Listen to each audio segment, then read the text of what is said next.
नमस्कार, कहानी बैरल में आपका स्वागत है। लीजिए पेश है आचार्य चतुर्सेन शास्त्री द्वारा लिखित कहानी वैशाली की नगर वधू।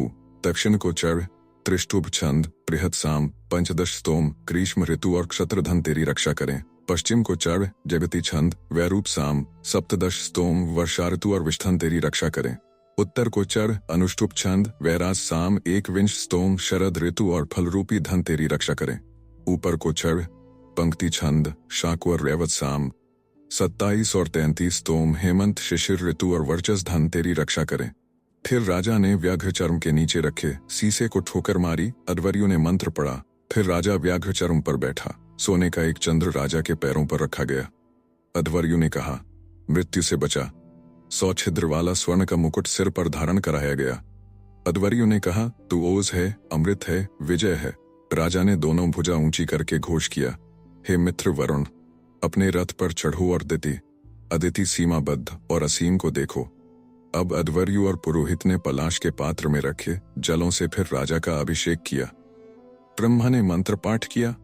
अध्वर्यु ने फिर उच्च स्वर से घोषित किया, हे देवो, इसे उत्तेजित करो, कोई इसका सपत्न ना हो।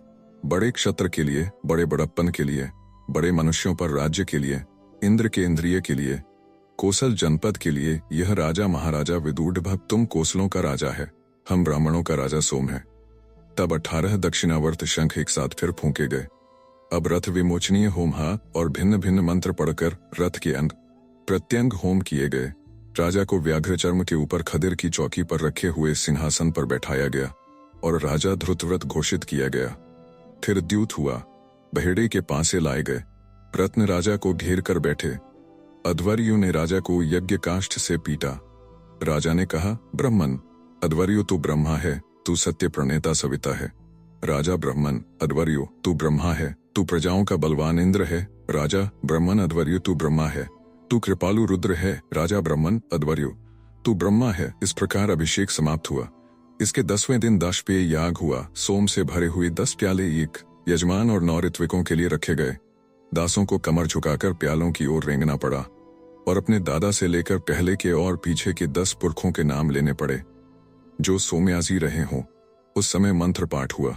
सविता प्रेरणा करने वाले से, सरस्वती वाणी से, त्वष्टा बनाए रूपों से, पूषा पशुओं से, यजमान इंद्र से, बृहस्पति ब्रह्मा से, वरुण ओज से, अग्नि तेज से, सोम राजा से, विष्णु 10वें देवता से प्रेरित होकर मैं रेंगता हूँ।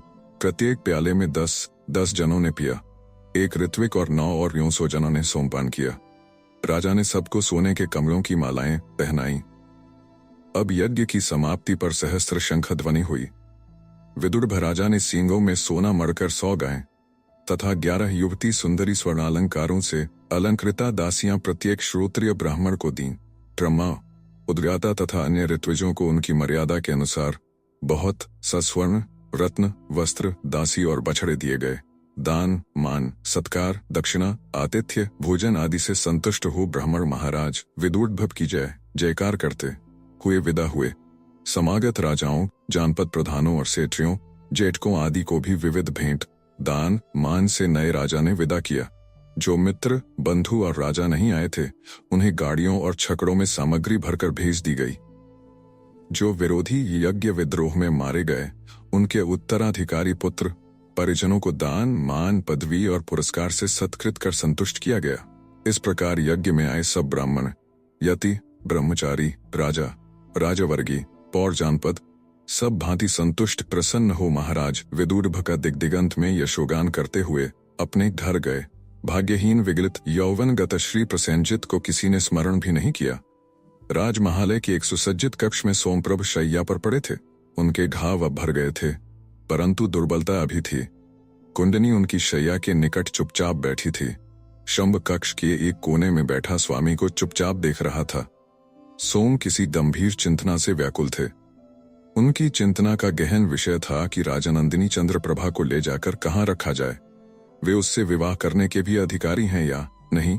क्या उन जैसे अज्ञात कुरशील व्यक्ति का इतने बड़े राज्य के अधिपति की पुत्री से विवाह करना समुचित होगा, विशेषकर उस दशा में जबकि वही राजकुमारी के पिता के हंता, उनके राज्य के हर्ता और राजनंदिनी की विपत्ति के आधार थे। उन्हें क्या राजकुमारी की अवश्य अवस्था और परिस्थिति से ऐसा अनुचित लाभ उठाना चाहिए? यदि यह परिस्थिति न उत्पन्न हो जाती तो क्या चंपा, राजनंदिनी उन्हें प्राप्त हो सकती थी? क्या स्वार्थवश उन्हें राजनंदिनी का अहित करना उचित है? यही सब विचार थे जो उन्हें उद्विग्न और विचलित कर रहे थे। इसी समय महाश्रमण भगवान महावीर वहां आ उपस्थित हुए। कुंडनी ने आसन पर बैठकर उनका अभिवादन किया। श्रमण महावीर ने कहा, भद्र सोमप्रभ, मैं तेरे ही लिए आया हूं। अपने सुख को देख, पुण्य को देख, मल रहित हो। पुत्र, यह शरीर बहुमलों का घर है। इसमें काम है, क्रोध है, लोभ है, मोह है, ऐशनाएं हैं। सो पुत्र, यह समुद्र के समान है। समुद्र में 8 अद्भुत गुण हैं। इसी से असुर महासमुद्र में अभिरमण करते हैं। वह क्रमशः प्रवण, क्रमशः प्रारंभार होता है। वह स्थिर धर्म है, किनारे को नहीं छोड़ता। वह मृत शरीर को निवास नहीं करने देता, बाहर फेंक देता है। सब महानदी, गंगा, यमुना, अचिरवती, शरभू, मही जब महासमुद्र को प्राप्त होती हैं तो अपना नाम गोत्र त्याग देती है और भी पानी, धारा, अंतरिक्ष का वर्षा जल समुद्र में जाता है। परंतु महासमुद्र में ऊर्णता या पूर्णता कभी नहीं होती। वह महासमुद्र एक रस है। वह रत्नाकर है। शंख, मोती, मूंगा, वैदूर्य, शिला, रक्तवर्णमणि, मसाणगल समुद्र में रहती हैं। वह महासमुद्र महान प्राणियों का निवास है। तिमि, तिमिंगल, तिमिर, पिंगल, असुर, नाग, गंधर्व उसमें वास करते हैं। उनमें 100 योजन वाले शरीरधारी भी हैं, 300 योजन वाले भी हैं, 400 योजन वाले भी हैं। सो धर्म जीवन में क्रमशः क्रिया, मार्ग, आज्ञा और प्रतिवेद होता है। उसी का क्रमशः अभ्यास करने से मनुष्य अनागामी भी होता है। यह जीवन का ध्रुव ध्येय है। सो सोमभद्र, तू महासमुद्र के अनुरूप बन, पुण्य कर और मल रहित हो निर्वाण को प्राप्त कर। सोम ने कहा, तो भगवान, आप जैसा मेरे लिए हितकर समझें। यही तो भद्र, तूने विदूरभव को राजा बनाया, यह तेरा सत्कर्म हुआ। पर शीर का भार अब भी तुझ पर है, उसे भी उतार। वह तेरे लिए सह्य न होगा, कल्याण करना होगा। भगवान श्रमण जैसा ठीक समझे, उसे तू कोसल की पटराज महिषी बनने दे भद्र। बस इसी में सब हो गया। सोम का मुंह रक्तहीन श्वेत हो गया। मृत पुरुष की भांति शैया पर वह पड़ रहे, परंतु उन्होंने स्थिर वाणी से कहा, भगवान, ऐसा ही हो। आप सत्य कहते हैं, मैं वह भार वहन नहीं कर सकता। तेरा कल्याण हो आयुष्मान। मैं कुमारी से कहूंगा, राजकुमार से भी। आप्यायित हुआ भगवान, चिरबाधित हुआ भगवान। सोम ने यंत्रवत कहा। वह काष्ठवत शैया में पड़े रह गए। कुंडनी ने सुना, उसका मुंह सूख गया। भगवान महावीर कक्ष से धीरे धीरे चले गए। मध्याह्नोत्तर चतुरंगला छाया काल में राजसभा का आयोजन हुआ। कोसलपति महाराज विदूरभव छत्र चनवर धारण किए सभा भवन में पधारे। उनके आगे आगे सोमप्रभ नग्न खड्ग लिए और पीछे सेनापति कारायण खड्ग लिए चल रहे थे। सिंहासन पर बैठते ही महालय से शंखध्वनि हुई। वेद पाठी ब्राह्मणों ने स्वस्तिवाचन पाठ और कुल कुमारियों ने अक्षत लाजा विसर्जन किया। इसके बाद महाराज विदूरभव ने सिंहासन से खड़े होकर आचार्य अजित केसकंबली को महामात्य का खड्ग देकर कहा, आचार्य, मैं आपको कोसल के महामात्य पद पर नियुक्त करता हूँ। यह खड्ग ग्रहण कीजिए। आचार्य ने खड्ग ग्रहण करके उच्चासन के निकट आकर उच्च स्वर से कहा, सहभोग्यमिदं राज्यम, साथ भोगने योग्य राज्य को कोई अकेला नहीं भोग सकता। इसलिए मैं घोषणा करता हूँ कि जो अमात्य और राज कर्मचारी निष्ठापूर्वक अपने अधिकारों पर रहना चाहते हैं, वे शांतिपूर्वक रहें। महाराज विदूरभव अपने राज्यकाल में उन्हें द्विगुणित भुक्त वेतन देंगे। जिस अमात्य और राजकर्मचारी ने राजविद्रोह किया हो, उसका वह कार्य पूर्व महाराज प्रसेनजित के प्रति आदर भावना का द्योतक समझकर महाराज विदूरभव उसे क्षमा करते हैं। अब वह यदि राजनिष्ठा से राज सेवा करे तो उसकी नियुक्ति यथापूर्वक रहेगी। ऐसे लोग सेवा न करें तो पुत्र परिजन सहित स्वेच्छा से जहां चाहे चले जाएं। कोई प्रतिबंध नहीं है। परंतु जो कोई राज्य में विद्रोह करेगा या किसी प्रकार मन, वचन, कर्म से शांति भंग करेगा, उसे कठोरतम दंड दिया जाएगा। इस घोषणा के होने पर सभा में हर्ष ध्वनि और महाराज विदूरभव का जय जयकार हुआ। महामात्य ने फिर कहा, महाराज की आज्ञा से मैं सबसे प्रथम महाराज और कोसल राज्य की ओर से मागध राजमित्र और कोसल के मान्य राज अतिथि श्री सोमप्रभ देव का अभिनंदन करता हूँ, जिनके शौर्य, विक्रम और मैत्री के फलस्वरूप हमें आज का शुभ दिन देखना नसीब हुआ। महाराज विदूरभव घोषित करते हैं कि आज से कोसल सदैव मगध का मित्र है। मगध का शत्रु कोसल का शत्रु और मगध का मित्र कोसल का मित्र है।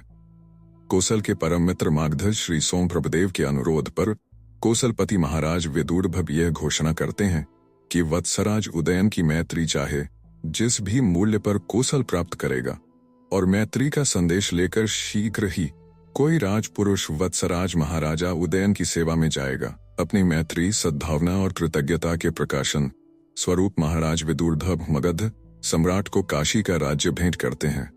इस पर सब ओर हर्षध्वनि हुई। महामात्य ने कहा, अब संधि विग्रहिक के पद पर महासामंत पायासी और अर्थमंत्री के पद पर महाशाल लोहित्य की नियुक्ति की जाती है तथा राज्य व्यवस्था के संचालनार्थ 8 अमात्यों का एक अमात्य मंडल नियुक्त किया जाता है। उनके सामर्थ्य की परीक्षा उनके किए हुए कार्यों की सफलता से की जाएगी। महाबलाधिकृत सेनापति कारायण को और राजपुरोहित वसुभट को नियत किया जाता है, जो शास्त्र प्रतिपादित गुणों से युक्त, उन्नत कुल में उत्पन्न, षडंग वेदों के ज्ञाता, दंडनीति, ज्योतिष तथा अथर्व वेदोक्त मानुषी और दैवी विपत्तियों के प्रतिकार में निपुण है। इसके बाद महाराज विदूढ़भ को भेंटें दी जाने लगीं। सबसे प्रथम मगध की ओर से सोमप्रभ ने एक रत्न जटित खड्ग भेंट किया। इसके बाद देश देश के राजा, राजप्रतिनिधि और फिर श्रीमंत, सेठी तथा पौरगण और राज कर्मचारियों ने भेंटें अर्पण की। फिर मंगलवाद्य के साथ यह समारोह संपूर्ण हुआ। रात बीत गई थी। बड़ा सुंदर प्रभात था। रात भर सो चुकने के बाद अब सोम का मन बहुत हल्का था, पर गहन चिंतना से उनका ललाट सिकुड़ रहा था। भविष्य के संबंध में नहीं, बीते हुए गिनती के दिनों के संबंध में। भाग्य ने उन्हें कैसे खेल खिलाए थे। खिड़की से छनकर प्रभात का क्षीण प्रकाश उनकी शैया पर आलोक की रेखाएं खींच रहा था और वह सुदूर नीलाकाश में टकटकी बांधे मंद स्मित कर रहे थे। शंभ उनके पैरों के पास चुपचाप बैठा था। बहुत सा रक्त निकल जाने से उनका घनश्याम वर्ण मुख विवर्ण हो रहा था। फिर भी वह अपने स्वामी के चिंतन से सिकुड़े हुए ललाट को देख देख मन ही मन उद्विग्न हो रहा था। इसी समय जीवक कौमार भृत्य ने आकर कहा, महाराजाधिराज अभी आपको देखा चाहते हैं। भंते सेनापति। सोम तुरंत तैयार हो गए। मुंह से उन्होंने एक शब्द भी नहीं कहा। विदूढ़भ एक छोटी शैया पर लेटे हुए थे। सोम ने शैया के निकट पहुंचकर कहा, अब देव कोसलपति का मैं और क्या प्रिय कर सकता हूं। विदूढ़भ भी बहुत दुर्बल थे। उन्होंने स्निग्ध दृष्टि से सोम की ओर देखा और दोनों हाथ उनकी ओर पसार कर धीमे स्वर से कहा, मित्र सोम, अधिक कहने के योग्य नहीं हूं, परंतु मित्र, कोसल का यह राज्य तुम्हारा ही है। सुनकर सुखी हुआ महाराज, मेरी अकिंचन सेवाएं कोसल और कोसलपति के लिए सदा प्रस्तुत रहेंगी। विदूढ़भ ने अर्धनिमीलित नेत्रों से सुदूर नीलाकाश को देखते हुए कहा, मैंने बहुत चाहा था मित्र कि तुम्हें अपने प्राणों के समान अपने ही निकट रखूं, परंतु महाश्रमर महावीर और माता कलिंग सेना ने यह ठीक नहीं समझा। मित्र, राजनीति ही तुमसे मेरा विछोह कराती है। और भी बहुत कुछ महाराज, परंतु राजनीति मानव जनपद की चरम व्यवस्था है। उसके लिए हमें त्याग करना ही होगा। सो मैं प्राणाधिक मित्र को त्याग रहा हूं वयस्य। विदूढ़भ की आंखों में आंसू भरा है और उन्होंने तनिक उठकर सोम को अंक में भर लिया। सोम के होठ भी कुछ कहने को फड़के, परंतु माह से शब्द नहीं निकले। उन्होंने कांपते हाथ से विदूढ़भ का हाथ पकड़कर कहा, कामना करता हूं महाराज सुखी हों, समृद्ध हों। मैं अब चला महाराज, कोसल को सब कुछ देकर मित्र। विदूढ़भ हठात शैया से उठ खड़े हुए, परंतु जीवक ने उन्हें पकड़कर शैया पर लिटाकर कहा, शांत हो देव, भंते सेनापति फिर आएंगे। सोम ने एक क्षण भर रुककर विदूढ़भ की ओर देखे बिना ही वहां से प्रस्थान किया। उन्होंने चीनाशुभ धारण किया था, जिसके किनारों पर लाल लहरिया टंका था। कंठ में उज्ज्वल मोतियों की माला थी, जिसकी आभा ने उनकी कंबुग्रीवा और वक्ष को आलोकित कर रखा था। कपोलों पर लोध रेणु से संस्कार किया था और सालक तक पैरों में कुसुम स्तवक ग्रंथित उपाना थे। अंशुकांत से बाहर निकले हुए उनके अनावृत मृदुल युगल बाहु मृणाल नाल की शोभा धारण कर रहे थे। प्रवाल के समान अरुणाभ उत्फुल अधरोष्ठों के बीच हीरक सी आभा वाली उज्ज्वल धवल दंत पंक्ति देखते ही बनते थे। गंडस्थल की रक्ताभ कांत मध्यापूरित स्फटिक चषक की शोभा को लज्जित कर रही थी। उज्ज्वल उन्नत ललाट पर उन्होंने मनशिला की जो लाल श्री अंकित की थी, वह स्वर्णदीप में जलती दीपशिखा सी दिख रही थी। अंसस्थलों में लगा लोध रेण उनके माणिक्य कुंडलों पर एक धूमिल आवरण सा डाल रहा था। उनके लोचनों से एक अद्भुत मदधारा प्रवाहित हो रही थी। उनकी सघन कृष्ण केशराशि पर गूंथे हुए बड़े बड़े मौक्तिकों की शोभा सुनील आकाश में जगमगाते तारों की छवि धारण कर रही थी। प्रासाद के उद्यान में अशोक के बड़े बड़े वृक्षों की कतार चली गई थी। उनके नवीन लंबे अनीदार गहरे हरे रंग के पत्तों के बीच खिले लाल लाल फूल बड़े सुहावने लग रहे थे। उसी वृक्षावली के बीच लता कुंज था। कुंज के चारों ओर माधवी लता फैली हुई थी। उसी लता कुंज में वह तन्मय हो एक चित्र बना रही थी। उनका कंचुक बंधन शिथिल हो गया था। भावावेश से उनका श्वास आवेगित था। नेत्रों की पलकें चित्र फलक पर स्थिर और मग्न थीं। कोमल चंपकवर्णी पतली उंगलियां कुर्चिका से लाजावर्त और मनशिला की रेखाएं चित्र पर खींच रही थीं। वायु शांत थी। वातावरण में सौरभ बिखर रहा था। लता गुरुन स्तब्ध थे। वह यत्न से चित्र पर अंतिम स्पर्श दे रही थीं। सारा चित्र एक वस्त्र खंड से ढंका था। सोम के आने की आहट उन्हें नहीं मिली। वह दबे पांव उनके पीछे जाकर खड़े हो गए। चित्र को पूरा करके उन्होंने उस पर का आवरण उठाया। एक बूंद अश्रु चित्र पर गिर पड़ा।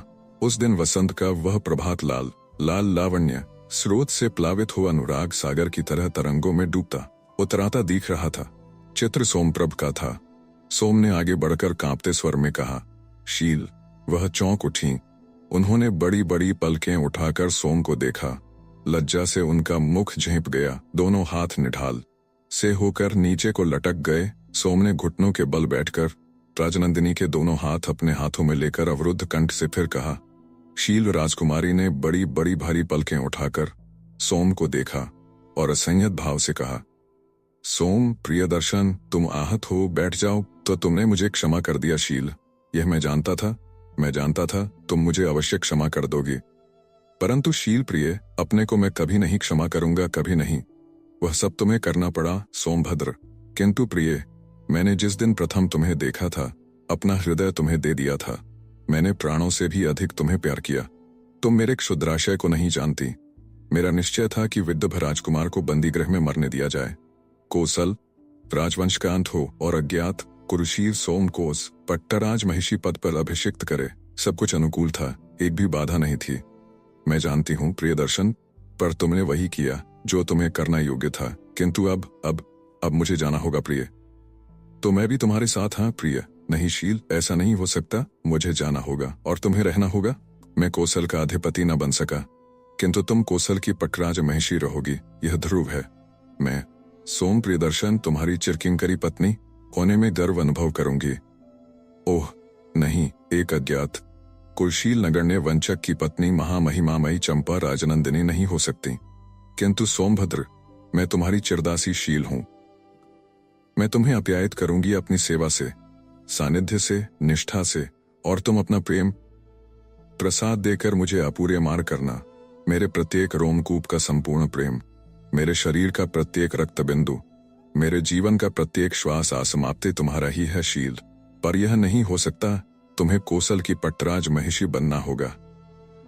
किंतु मैं तुम्हें प्यार करती हूँ सोम, केवल तुम्हें, और मैं भी तुम्हें प्राणाधिक शील।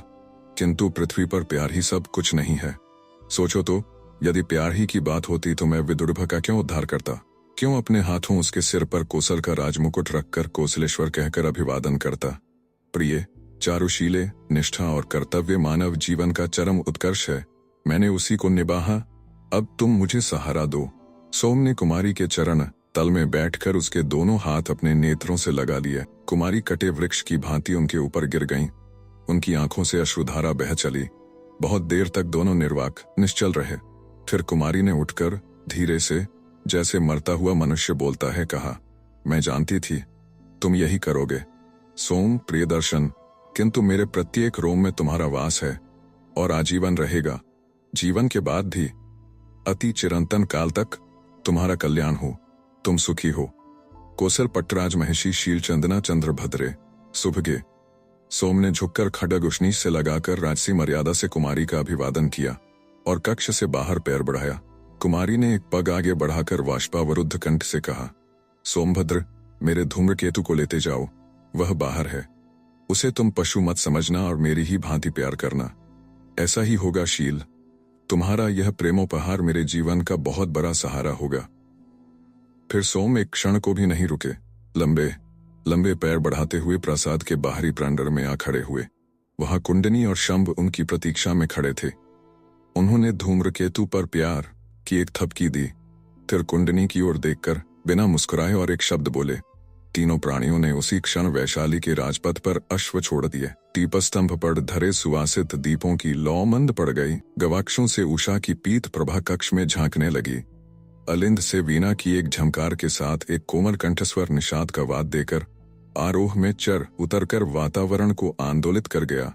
अम्बपाली ने दुग्ध फेन समशैया पर अंगड़ाई ली और अलस भाव से अपने मकड़ी के जाले के समान अस्त व्यस्त परिधान को कुछ व्यवस्थित किया। उत्फुल्ल कमल दल के समान अपने नेत्रों को उसने खोलकर गवाक्ष की ओर देखा। वहां से सुरभित मलय गंध लिए वासंती वायु प्रभात की स्वर्ण रेख के साथ कक्ष में आ रहा था। कमल की पंखुड़ियों की भांति उसके होठ हिले। उसने सस्मित स्वगत कहा, मदलेखा गा रही है। उसने हाथ बढ़ाकर रजत दंड से कांस्य घंट पर आघात किया। तत्क्षण एक आसन्न प्रस्फुटित कलिका सी सुंदरी ने अवनत मस्तक हो मृदु मंद मुस्कान के साथ अम्बपाली को अभिवादन करके कहा, देवी प्रसन्न हो, आज मधु पर्व का सुप्रभात है। अम्बपाली ने हंसकर कंठ से मुक्तामाल उतार उस पर फेंकते हुए कहा, तेरा कल्याण हो हला जा श्रृंगार, गृह को सुव्यवस्थित कर। सुंदरी मुक्तामाल को कंठ में धारण करके हंसती हुई चली गई। अम्बपाली अलस देह लिए चुपचाप शैया पर पड़ी एक गवाक्ष से कक्ष में आती हुई स्वर्ण रश्मि को देखती रहीं। उनका मन बाहर अलिंद में झंकृत वीणा की मधुर ध्वनि के साथ मदलेखा के कोमल ऑर्डर वालाप में लग रहा था। एक दासी ने आकर गवाक्षों की रंगीन चक्कलिकाएं उघाड़ दी। दूसरी दासी गंध द्रव्य जलाकर गंध स्तंभों पर रख गई। 2-3 दासियों ने विविध मधु गंध वाले पुष्पों के उरच्छद तोरण बांध दिए। कक्ष सुवास और आलोक से सुरक्षित और उज्ज्वल हो उठा। मधुलता ने आकर निवेदन किया, श्रृंगार गृह तैयार है और नगर के मान्य सामंत पुत्र एवं सेट्यपुत्र देवी को मधु पर्व के प्रभात की बधाई देने उपस्थित है। अम्बपाली ने हंसकर अंगड़ाई ली। वह शैया त्याग कर उठी। सम्मुख वृहत आरसी में अपने मद भरे नवयौवन को एक बार गर्व भरे नेत्रों से देखा, फिर कहा, हला श्रृंगार गृह का मार्ग दिखा और आगत नागरिकों से कहे कि मैं उनकी उपकृत हूँ तथा अभी मैं आती हूँ। मधुलता एक बार आदर के लिए झुकी और इधर से देवी कहकर पुष्प भार से झुकी माधवीलता की भांति एक ओर चल दी। पीछे पीछे उद्दाम यौवन का मद बिखेरती हुई अम्बपाली भी। वीणा के तारों में औडव संपूर्ण के स्वर तैर रहे थे। सुनहरी धूप प्रासाद के मरकतमणि जटित झरोखों और गवाक्षों से छन छन कर नेत्रों को आह्लादित कर रही थी। अम्बपाली के आवास के बाहरी प्रांगण में रथ, हाथी, अश्व और विविध वाहनों का तांता लगा था। संभ्रांत नागरिक और सामंत पुत्र अपनी नई निराली सज धज से अपने वाहनों पर देवी अम्बपाली की प्रतीक्षा कर रहे थे। प्रांगण के भीतरी मार्ग में अम्बपाली का स्वर्णकलश वाला श्वेत कौशे का महाघोष रथ आचूड़ विविध पुष्पों से सजा खड़ा था। उसमें 8 सैंधव अश्व जुते थे, जिनकी कनौतियां खड़ी, थूथनी लंबी और नथुने विशाल थे। वे स्वर्ण और मणिमालाओं के आभरणों से लदे थे। रथ के चूड़ पर मीनध्वज फहरा रही थी। वातावरण में जनरव भरा था। दंडधर शुभ्र परिधान पहने दौड़कर प्रबंध व्यवस्था कर रहे थे। हठात गवाक्ष के कपाट खुले और देवी अम्बपाली उसमें अपनी मोहक मुस्कान के साथ आ खड़ी हुई। नख से शिख तक उन्होंने वासंती परिधान धारण किया था।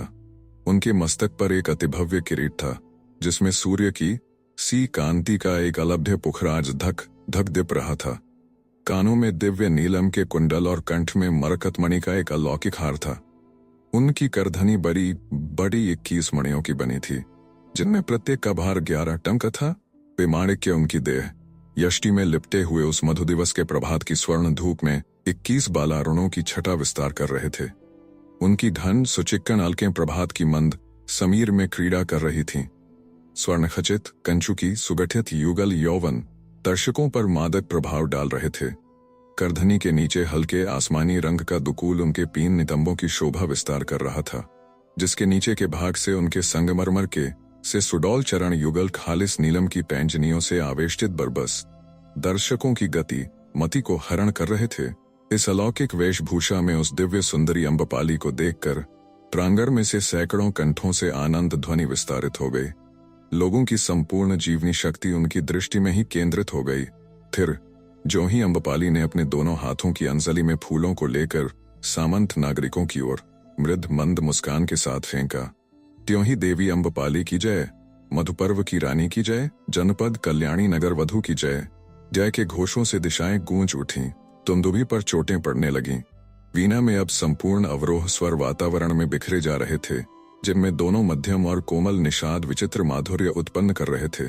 नायक दंडधर लल्लभट ने अपनी विशाल काया के भार को स्वर्ण दंड के सहारे सीढ़ियों पर चढ़ाकर अर्ध निमीलित नेत्रों से देवी अम्बपाली के सम्मुख अभिवादन करके निवेदन किया, देवी की जय हो, रथ प्रस्तुत है एवं सभी नागरिक शोभा यात्रा को उतावले हो रहे हैं। एक दंड दिन भी चढ़ गया है।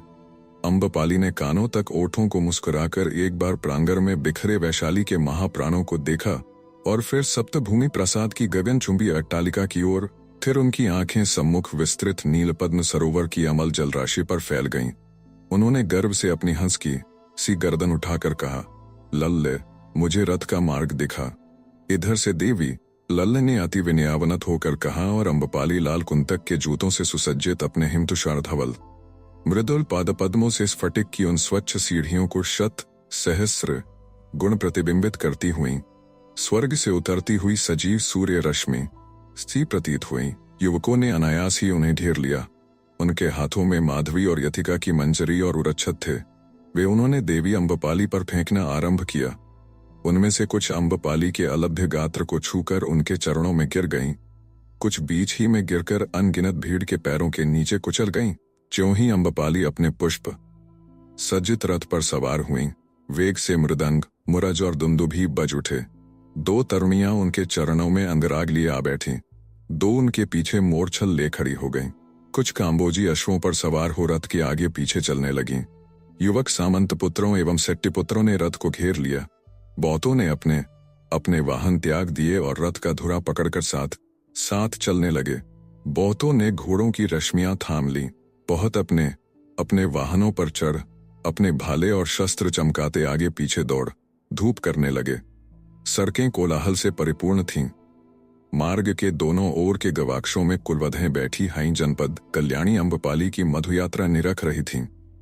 पौरजनों ने मार्ग में अपने अपने घर और पन्ने सजाए थे। सेठियों और निगम की ओर से स्थान स्थान पर तोरण बनाए गए थे, जो बहुमूल्य कौशे वस्त्रों एवं विविध रंग बिरंगे फूलों से सुसज्जित हो रहे थे। उन पर बंधनवार, मधुघट और पताकाओं की अजब छटा थी। प्रत्येक की सजधज निराली थी। अम्बपाली पर चारों ओर से फूलों की वर्षा हो रही थी। वह फूलों में ढकी जा रही थी। अट्टालिकाओं और चित्रशालाओं से सेट्ठी लोग फूलों के गुच्छ उन पर फेंक रहे थे और वह हंस हंसकर उन्हें हाथ में उठा हृदय से लगा नागरिकों के प्रति अपने प्रेम का परिचय दे रही थीं। लोग हर्ष से उन्मत्त होकर जनपद कल्याणी देवी अम्बपाली की जय जयकार घोषित कर रहे थे। सेनानायक सबसे आगे एक पंच कल्याणी अश्व पर सवार स्वर्ण तार के वस्त्र पहने चांदी का तूरे बजाकर बारंबार पुकारता जाता था, नागरिकों, एक ओर हो जाओ, मधुपर्व की रानी जनपद कल्याणी देवी अम्बपाली की सवारी आ रही है। देवी मधुवन को जा रही हैं, उन्हें असुविधा न हो, सावधान। घोषणा करके ज्यों ही वह आगे बढ़ता, मार्ग नरमुंडों से भर जाता। कोलाहल के मारे कान नहीं दिया जाता था। सूर्य तपने लगा, मध्याह्न हो गया। तब सब कोई मधुवन में पहुंचे। एक विशाल सघन आम्रकुंज में अम्बपाली का डेरा पड़ा।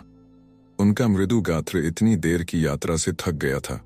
ललाट पर श्वेत बिंदु हीरे की कनी के समान चमक रहे थे। आम्रकुंज के मध्य में एक सघन वृक्ष के नीचे दुग्ध फेन समश्वेत कोमल गद्दी के ऊपर रत्न जटित दंडों पर स्वर्णिम वितान तना था। अम्बपाली वहां आसन दी, सोबधान पर अलस भाव से उठन गई। उन्होंने अर्धनिमीलित नेत्रों से मदलेखा की ओर देखते हुए कहा, हलाया, एक पात्र माधवीक दे।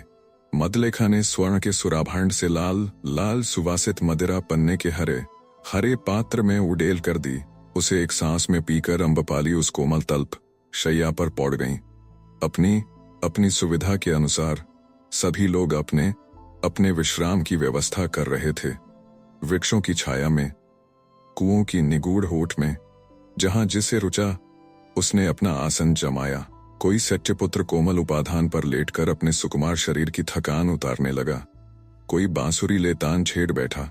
किसी ने गौड़िये, माधवीक और दाखा रस का आस्वादन करना प्रारंभ किया। किसी ने कोई एक मधुर तान ली। कोई वानर की भांति वृक्ष पर चढ़ बैठा।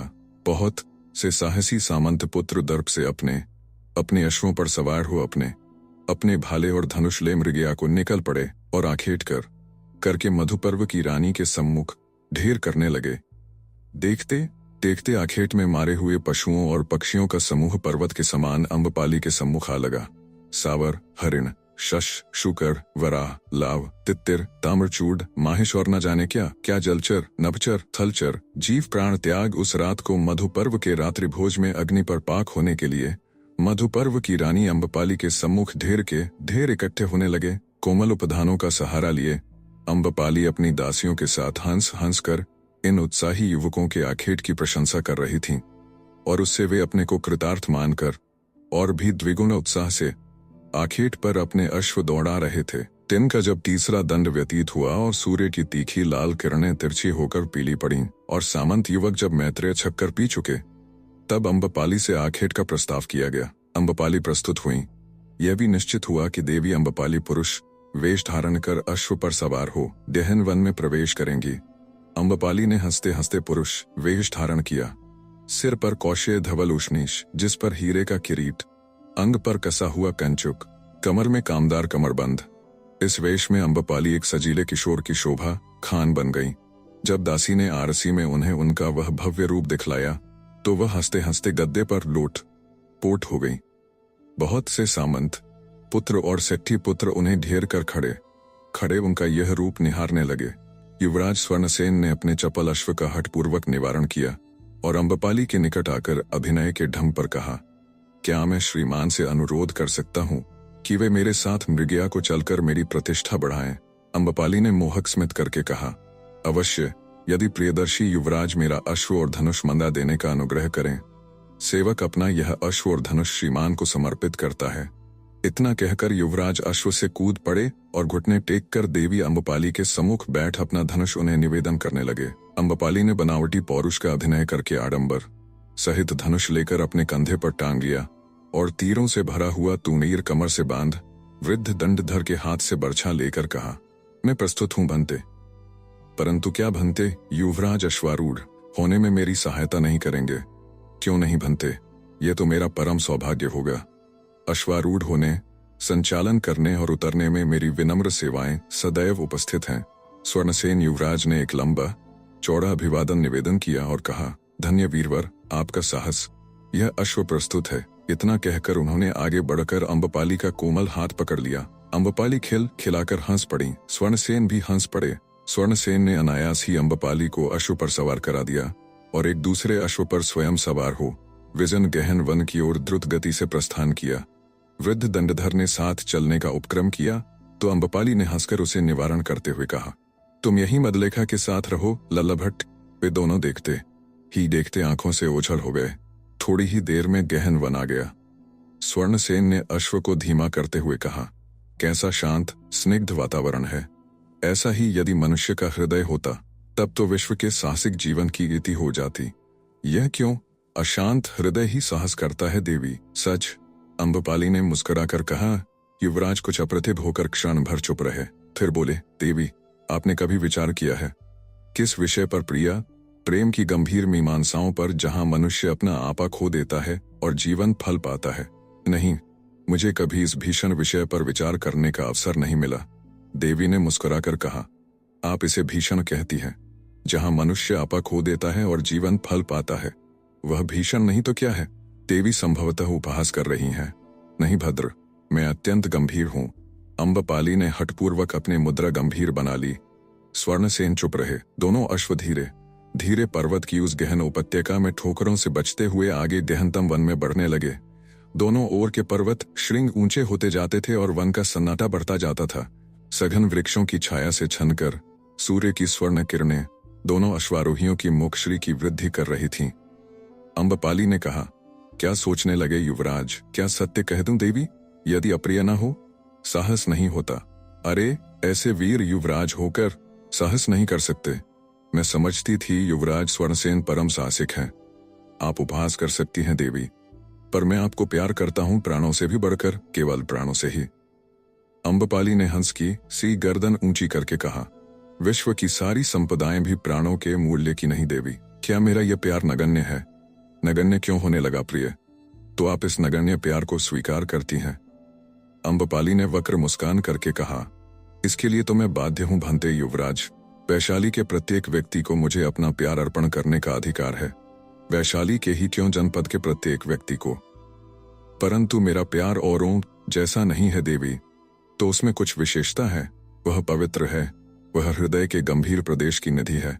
देवी अम्बपाली, जिस दिन मैं समझूंगा कि आपने मेरे प्यार को स्वीकार किया, उस दिन मैं अपने जीवन को धन्य मानूंगा। वाह, इसमें दुविधा की बात ही क्या है। तुम आज ही अपने जीवन को धन्य मानो युवराज, परंतु देखो कोरे प्यार से काम न चलेगा। प्रिय, प्यास से मेरा कंठ सूख रहा है, मुझे शीतल जल भी चाहिए। वाह, तब तो हम उपयुक्त स्थान पर आ पहुंचे हैं। वह सामने पुष्करिणी है, घड़ी भर वहां विश्राम किया जाए, शीतल जल से प्यास बुझाई जाए और शीतल छाया में शरीर को ठंडा किया जाए। और पेट की आंतों के लिए उसकी भी व्यवस्था है। यह झोले में स्वादिष्ट मेवा और भुना हुआ शूल्य मांस है, जो अभी भी गर्म है। वास्तव में वह यवनी दासी बड़ी ही चतुरा है। शूल्य बनाने में तो एक ही है। कहीं तुम उसे प्यार तो नहीं करते युवराज? नहीं नहीं देवी, जो पुष्प देवता पर चढ़ाने योग्य है वह क्या यूं ही? यही तो मैं सोचती हूँ। परंतु यह पुष्करिणी तट तो आ गया। युवराज तत्क्षण अश्व से कूद पड़े और हाथ का सहारा देकर उन्होंने अम्बपाली को अश्व से उतारा। एक बड़े वृक्ष की सघन छाया में गोनक बिछा दिया गया और अम्बपाली उस पर लेट गईं। फिर उन्होंने कहा, हाँ, अब देखो तुम्हारी उस यवनी दासी का हस्तकौशल। स्वर्णसेन ने पिटक से निकालकर शूकर के भुने हुए मांस खंड अम्बपाली के सामने रख दिए। अभी वे कुछ गर्म थे। अम्बपाली ने हंसते हंसते उन्हें खाते हुए कहा, युवराज, तुम्हारी उस यवनी दासी का कल्याण हो। तुम भी तनिक चक्कर देखो, बहुत अच्छे बने हैं। मुझे संदेह है कहीं इसमें प्रेम का पुट तो नहीं है। युवराज ने हंसकर कहा, क्या कोई ईर्ष्या होती है देवी? क्या दासी के प्रेम से? नहीं भाई, मैं इस भीषण प्रेम से घबराती हूं। क्या मैं तुम्हें बधाई दूं युवराज? ओ देवी, आप बड़ी निष्ठुर हैं, परंतु यह यवनी दासी कदाचित नवनीत कोमलांगी है। भला देवी की दासी से तुलना क्या? तुलना की एक ही कही युवराज, तुलना न होती तो यह अधम गणिका उसके प्रेम से ईर्ष्या कैसे कर सकती थी भला? युवराज स्वर्णसेन अप्रतिभ हो गए। उन्होंने कहा, मुझसे अपराध हो गया देवी, मुझे क्षमा करें। यह काम सोच विचार कर किया जाएगा। अभी यह मधुर कुरकुरा शूकर मांस खंड चक्कर देखो। उन्होंने हंसते हंसते एक टुकड़ा स्वर्णसेन के मुख में ठंस दिया। हठात अम्बपाली का मुंह सफेद हो गया और स्वर्णसेन जड़ हो गए। इसी समय एक भयानक गर्जना से वन पर्वत कंपायमान हो गए। हरी हरी घास चढ़ते कोई अश्रु उछलने और हिनहिनाने लगे। पक्षियों का कलरव तुरंत बंद हो गया। परंतु एक ही क्षण में स्वर्णसेन का साहस लौट आया। उन्होंने कहा, शीघ्रता कीजिए देवी, सिंह कहीं पास ही है। उन्होंने अश्वों को संकेत किया। अश्व कनौती काटते आ खड़े हुए। अश्व पर अम्बपाली को सवार करा। स्वयं अश्व पर सवार हो धनुष पर शर संधान करवे। सिंह किस दिशा में है यही देखने लगे। अम्बपाली अभी भी भयभीत थी। अम्बपाली ने स्वर्णसेन के निकट अश्व लाकर भीत मुद्रा से कहा, सिंह क्या बहुत निकट है। और तत्काल ही फिर एक विकट गन हुआ। साथ ही सामने 20 हाथ के अंतर पर झाड़ियों में एक मटियाली वस्तु हिलती हुई दिख पड़ी। अम्बपाली और स्वर्णसेन को सावधान होने का अवसर नहीं मिला। अकस्मात ही एक भारी वस्तु अम्बपाली के अश्व पर आ पड़ी। अश्व अपने आरोही को ले लड़खड़ाता हुआ खड्ड में जा गिरा। इससे स्वर्णसेन का अश्व भड़क कर अपने आरोही को ले तीर की भांति भाग चला। स्वर्णसेन उसे वश में नहीं रख सके।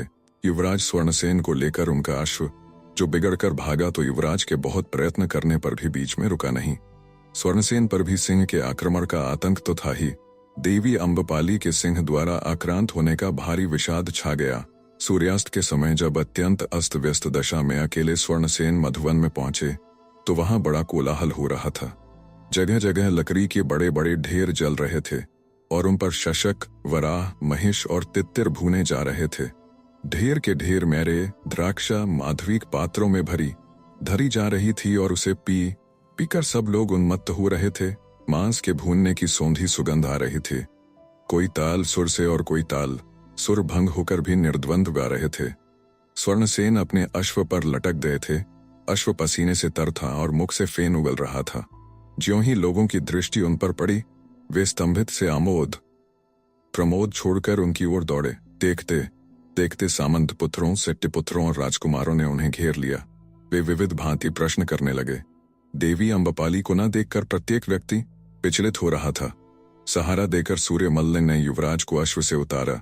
थोड़ी गौड़िये एक पात्र में भरकर मुंह से लगाई। एक ही सांस में पीकर युवराज ने वेदनापूर्ण स्वर में कहा, मित्रों, अनर्थ हो गया। देवी अम्बपाली को सिंह आक्रांत कर गया। वज्रपात की भांति यह समाचार संपूर्ण शिविर में फैल गया। सभी आमोद रुक गए और सर्वत्र सन्नाटा छा गया। धीरे धीरे स्वर्णसेन ने संपूर्ण घटना कह सुनाई। वह कहने लगे, ज्यों ही हिंस्र सिंह गर्जन करके देवी अम्बपाली के ऊपर झपटा, मैंने बाण संधान किया, परंतु शोक सिंह के धक्के से विचलित होकर मेरा अश्व बेबस होकर भाग निकला। मैंने देवी अम्बपाली को सिंह की भारी देह के साथ गिरते देखा है। हाय मित्रों, अब मैं जनपद में मुंह दिखाने योग्य नहीं रह गया।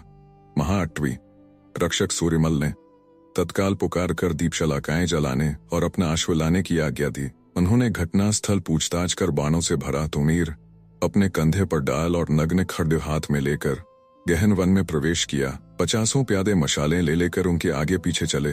अनेक समंत पुत्र अश्वों पर सवार हो हाथों में नग्न खड्ग, शक्ति, धनुष, बाण लिए साथ हो लिए, परंतु संपूर्ण रात्रि अनुसंधान करने पर भी वे देवी अम्बपाली का शरीर न पा सके। उन्होंने देवी के अश्व का मृत शरीर देखा।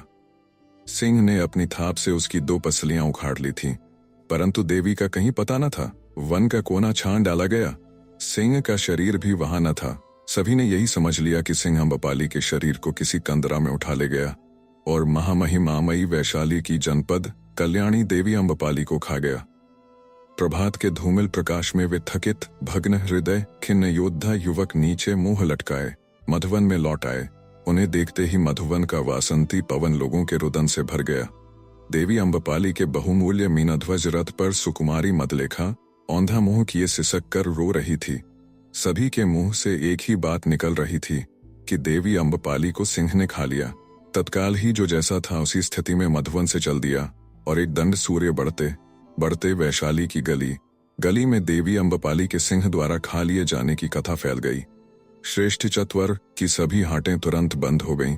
संथागार का गणसन्निपात तुरंत स्थगित कर दिया गया।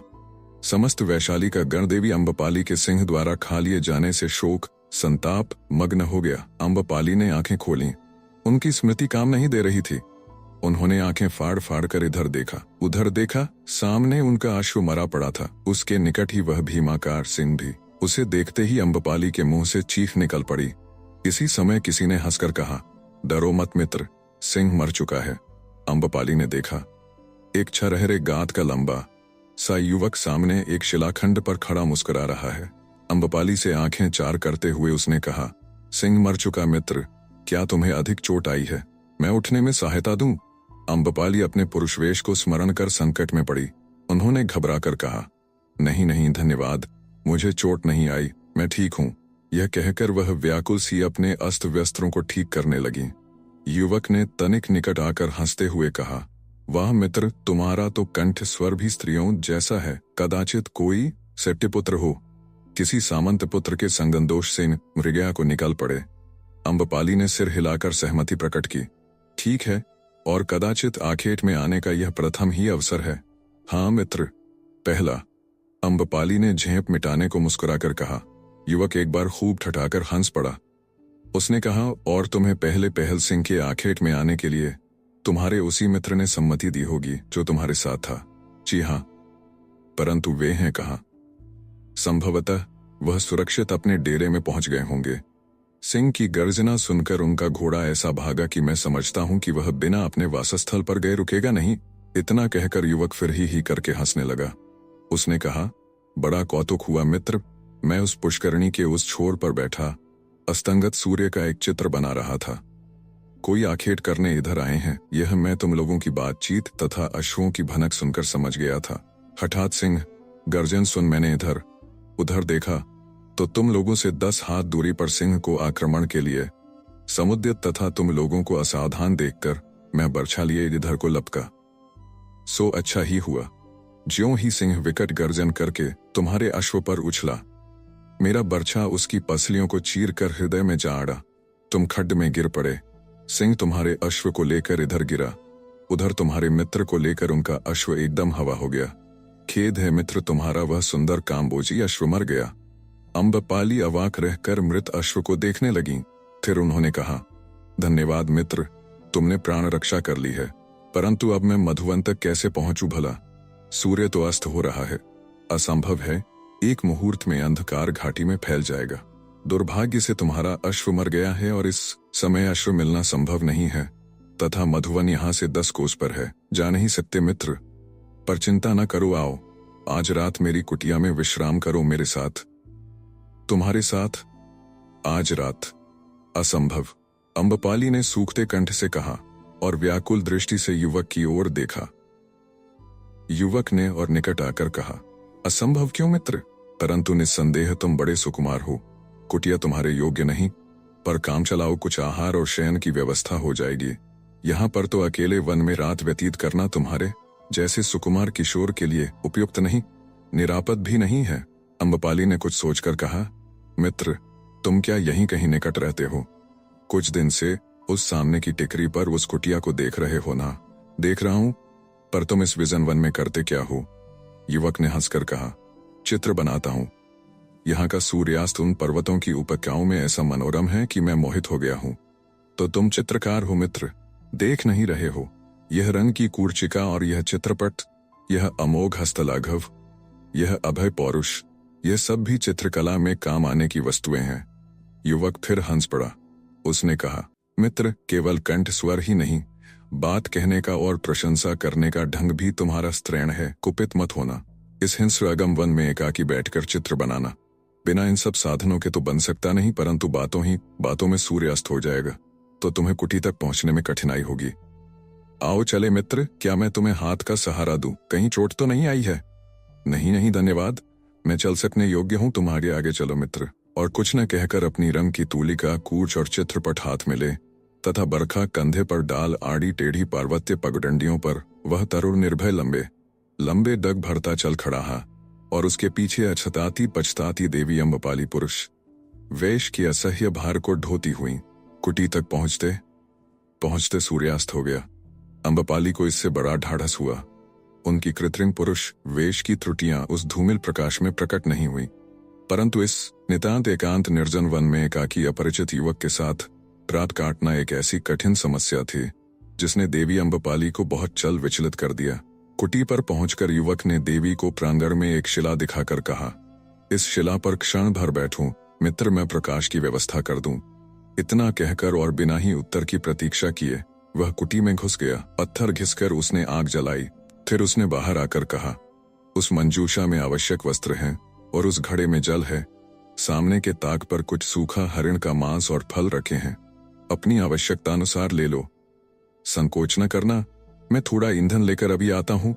इतना कहकर कुटी द्वार से एक भारी कुल्हाड़ी उठा कंधे पर रखकर लंबे डग भरता हुआ वह अंधकार में विलीन हो गया।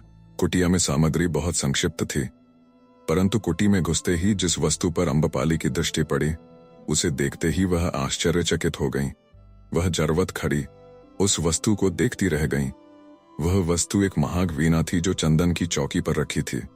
वीणा का विस्तार तो अद्भुत था ही, उसका निर्माण भी असाधारण था। वह साधारण मनुष्य के कौशल से बनी प्रतीत नहीं होती थी।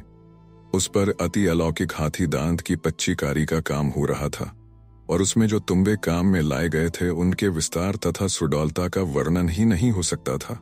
देवी अम्बपाली बड़ी देर तक उस वीणा को आंखें फाड़ कर देखती रहीं। उन्होंने उसे पहचान लिया था। वह इस बात से बड़ी विस्मित थीं कि इस असाधारण वीणा को लाया कौन, और इस कुटी के एकांत स्थान में इस दिव्य वीणा को लेकर रहने तथा आज अनायास ही दुर्दांत सिंह को मार गिराने की शक्ति वाला यह सरल वीर तरुण है कौन। एक बार उन्होंने फिर संपूर्ण कुटिया में दृष्टि फेंकी।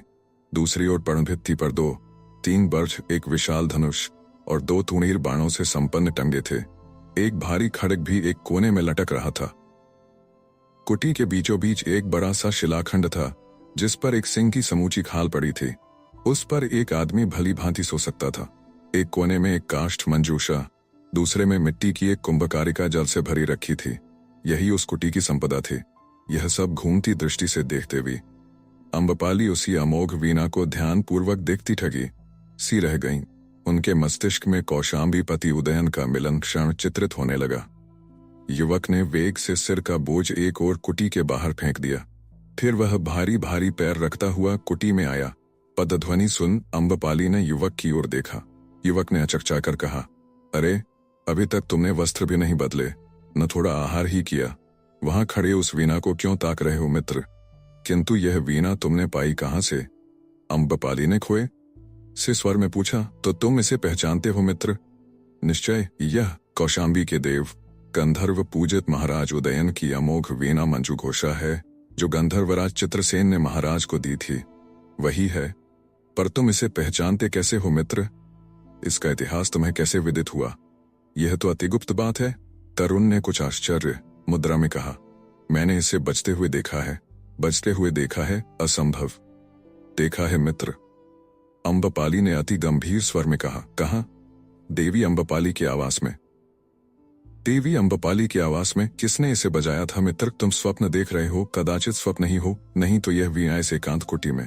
आश्चर्य, अति आश्चर्य। परंतु इसे तुमने बजते देखा था? किसने बजाया था मित्र? पृथ्वी पर एक ही व्यक्ति तो इसे बजा सकता है, महाराज उदयन। हाँ, वही। और वे देवी अम्बपाली के आवास में आए थे।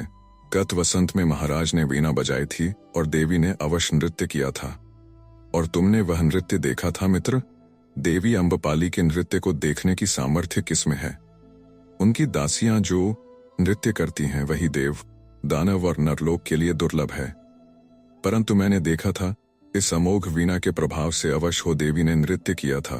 तरुण कुछ देर एकटक देवी अम्बपाली के मुंह की ओर देखता रहा, फिर बोला, तुम सत्य कहते हो मित्र, पर क्या देवी अम्बपाली से तुम्हारा परिचय है? यथेष्ट है, यथेष्ट है। तब तुम क्या मुझे उपकृत करोगे आज के उपकार के बदले में? अम्बपाली ने हंसकर कहा, नहीं नहीं मित्र, परंतु मेरी एक अभिलाषा है। क्या उसे मैं जान सकता हूँ? गोपनीय क्या है मित्र? मैं चाहता हूँ एक बार देवी अम्बपाली मेरे सम्मुख वही नृत्य करें।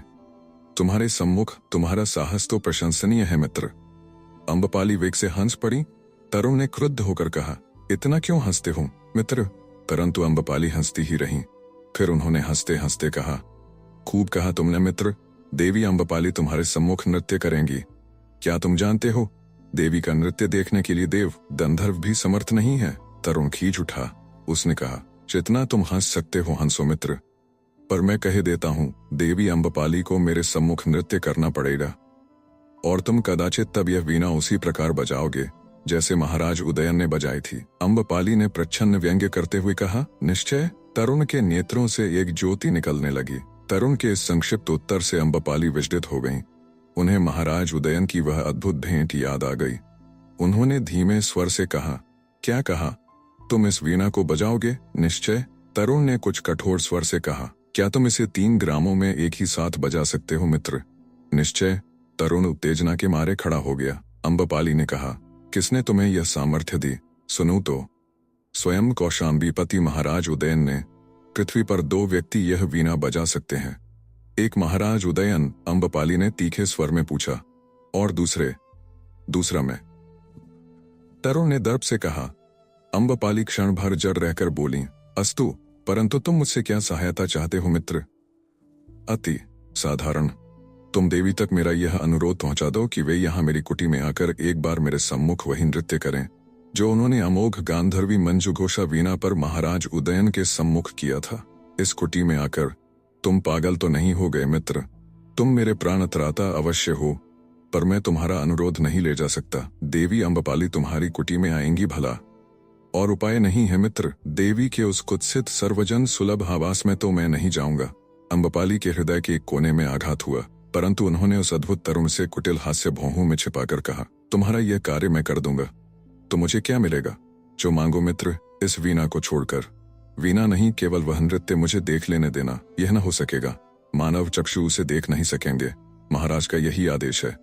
तब मैं तुम्हारी सहायता नहीं कर सकता। तरुण ने खींचकर कहा, जाने दो मित्र, मैं अपना कोई दूसरा मार्ग ढूंढ लूंगा। किंतु अरे, अभी मुझे भोजन व्यवस्था भी करनी है। तुम वस्त्र बदलो मित्र, मैं घड़ी भर में आता हूं। तरुण ने बर्छा उठाया और तेजी से बाहर चला गया। अम्बपाली ने बाधा देकर कहा, इस अंधकार में अब वन में कहां भटकोगे मित्र? वह कुछ नहीं, यह मेरा नित्य व्यापार है। वहां उस कंदरा में मेरा आखेट है, मैं अभी लाता हूं। तरुण वैसे ही लंबे डग भरता अंधकार में खो गया। अम्बपाली उसे ताकती रह गई। उस एकांत वन में गर्भ में स्थापित इस निर्जन कुटी में दीपक के टिमटिमाते प्रकाश में देवी अम्बपाली एकाकिनी उस कुटी के मध्य में स्थापित शिलाखंड पर बैठी कुछ देर एकटक उस दिव्य वीणा को देखती रही। वह गत वर्ष की उस रहस्यपूर्ण भेंट को भूली नहीं थी, जब कौशाम्बीपति उदयन रहस्यपूर्ण रीति से अम्बपाली के क्रीडोद्यान में पहुंचे थे। उनका दिव्य रूप, गंभीर मुखमुद्रा और अप्रतिम सौकुमार्य देखकर अम्बपाली चित्रखचित सी रह गई थी, और उनके इंगित पर इस वीणा के प्रभाव से अवश होकर उन्होंने अपार्थिव नृत्य किया था। पहले वह नृत्य के लिए तैयार नहीं थी, परंतु जिस समय वह अमोघ वीणा 3 ग्रामों में उस नररत्न ने बजाई, तब उसके हस्तलाघव तथा वीणा की मधुर झंकार से कुछ ही क्षणों में अम्बपाली आत्मविभोर होकर नृत्य करने लगी थी। वीणा की गति के साथ ही आतर्कित रीति से उनका पद निपेक्ष भी द्रुततर द्रुततम होता गया था, और अंत में वह क्षण आया था जब अम्बपाली के रक्त का प्रत्येक बिंदु वीणा की उस झंकार के साथ उन्मत्त असंयत हो गया था। उन्हें ऐसा प्रतीत होने लगा था जैसे उनके अंग से ज्वालामुखी का अग्नि समुद्र फूट पड़ा है। उससे वह तो विदग्ध नहीं हुई, किंतु उन्हें ऐसा भास होने लगा था मानो वह अग्नि समुद्र विश्व को विदग्ध कर रहा है। तब देवी अम्बपाली ने अपने कुसुम कोमल गात्र को देवविष्ट पाया था। वह मानो स्वयंभू विराट पुरुष की प्रतिमूर्ति बनी। प्रलय काल की महासमुद्र में उठी बाणवग्नि की ज्वालाओं के बीच प्रलय के ध्वंस से त्रास पाए नरलोक, धुलोक और 7 पाताल के परे परमानंद, तृप्ति और इंद्रियातीत आनंद से भरी केवल चरण के अंगुष्ठ के एक नख मात्र पर वसुंधरा का भार स्थिर कर स्वयं अस्थिर भाव से नाच रही हैं, और वह दिव्य गंधर्व रूप प्रियदर्शी उदयन विद्युत गति से उस महाघ वीणा के तारों पर महामेघ गर्जना के नाद से ब्रह्मांड को प्रकंपित कर रहा है। कैसे वह नृत्य समाप्त हुआ था और कैसे महाराज उदयन उस दिव्य वीणा को लेकर अम्बपाली के उद्यान से सहसा अंतर्धान हो गए थे, यह सब आज अम्बपाली के मानस चक्षुओं में घूम गया। वह बड़ी देर तक भावमग्न सी जड़ बनी बैठी रहीं। फिर चैतन्य होने पर उन्होंने अपने पुरुष वस्त्रों के भीतर वक्षस्थल में धारित महाराज उदयन की प्रदत्ता बड़े गुलाबी मोतियों की माला को मोह सहित स्पर्श किया। वह उस अद्भुत आश्चर्यजनक स्वप्न की सी घटना को कभी स्वप्न में और कभी जागृत ही कितनी ही बार मानस चक्षुओं से देख चुकी हैं, फिर भी वह अब भी उनकी स्मृति से मोह में पड़ जाती हैं। वह इतना ही समझती हैं कि आगंतुक कुरुष गंधर्व अवतार कौशाम्बीपति महाराज उदयन दिव्य पुरुष हैं। आज इतने दिन बाद उसी असाधारण वीणा को यहाँ एकांत कुटी में देख और यह जानकर कि यह एकांतवासी युवक जो भावुक, चित्रकार, सरल, अतिथि सेवी और दुर्धर्ष योद्धा तथा कठिन कर्मठ होने के अपने प्रमाण कुछ ही क्षणों में दे चुका है, वास्तव में इस महामहिमामयी दिव्य वीणा को भी बजा सकता है, और कदाचित उसी कौशल से जैसे उस दिन महाराज उदयन ने बजाई थी, इसी से वह मेरा नृत्य भी कराना चाहता है। परंतु उसकी स्पर्धा तो देखनी चाहिए कि वह मेरे आवास में जाने में अपना मान भंग मानता है, जहां स्वयं प्रियदर्शी महाराज उदयन ने प्रार्थी होकर नृत्य याचना की थी। कौन है यह लौह पुरुष? कौन है यह साधारण और असाधारण का मिश्रण? कौन है यह अति सुंदर, अति भव्य, अति कठोर, यह पौरुष की अक्षुण मूर्ति, जीवन, प्रगति और विकास का महापुंज? कैसे वह उनकी अंतरात्मा में पलाट प्रविष्ट होता जा रहा है। अम्बपाली की दृष्टि उसी वीणा पर थी। उन्हें हठात उस वीणा के मध्य से एक मुख प्रकट होता सा प्रतीत हुआ। यह उसी युवक का मुख था। कैसा प्रफुल्ल गौर, कैसा प्रिय। अम्बपाली ने कुछ ऐसी अनुभूति की जो अब तक उन्हें नहीं हुई थी। अपने हृदय की धड़कन वह स्वयं सनने लगे। उनका रक्त जैसे तप्त शीशे की भांति खौलने और नसों में घूमने लगा। उनके नेत्रों के सम्मुख शत सहस्र लक्ष कोटि रूपों से वही मुख पृथ्वी, आकाश और वायुमंडल में व्याप्त हो गया। उस मुख से वज्र ध्वनि में सहस्र सहस्र बार ध्वनित होने लगा। नाचो अम्बपाली, नाचो, वही नृत्य, वही नृत्य। आप सुन रहे थे कहानी बैरल से आचार्य चतुर्सेन शास्त्री द्वारा लिखित कहानी वैशाली की नगरवधू। वीडियो पसंद आया तो इसे लाइक करिए और चैनल को भी सब्सक्राइब कीजिए। धन्यवाद।